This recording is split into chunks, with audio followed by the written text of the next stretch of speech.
আসুন জেনে নিই দীপান্বিতা অমাবস্যায় কি করলে আপনার সংসারে হবে আর্থিক শ্রীবৃদ্ধি। আপনাদের মোট ৩টি প্রতিকার বলবো, পুরো ভিডিওটি শেষ পর্যন্ত মন দিয়ে শুনুন। প্রথম টিপস, দীপান্বিতা অমাবস্যা চলাকালীন ৫টি হলুদ কড়ি নিয়ে একটি লাল শালুর ওপর রেখে তাতে অল্প পরিমাণে সিঁদুর, হলুদ, চাল, তিল দিয়ে শালু দিয়ে ঢেকে মা লক্ষ্মীর সামনে রাখুন। একটি ঘিয়ের প্রদীপ জ্বালান।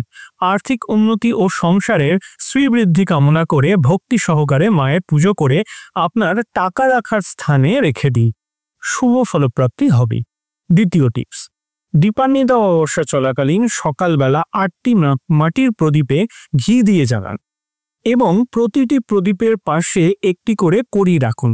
প্রদীপ সম্পূর্ণ নিভে যাওয়ার পর ওই ৮টি কড়ি একই স্থানে ৮ দিকে পুঁতে দিন, মাটির টবেও করতে পারেন। পরের দিন ওই ৮টি মাটির প্রদীপ নদী, পুকুর বা গঙ্গায় ভাসিয়ে দিন। বাড়িতে সুখ শান্তি ফিরবে এবং সংসারে আসবে আর্থিক শ্রীবৃদ্ধি। তৃতীয় টিপস, দীপান্বিতা অমাবস্যা চলাকালীন দিনের বেলা সাদা বস্ত্র ও সাদা খাদ্যদ্রব্য যেমন পায়েস, মিষ্টি অথবা ভাত দান করুন কোনো বাচ্চা, বয়স্ক, গরিব, ভিখারি মানুষকে। নিজের সাধ্যমতো যতজনকে খুশি দিন।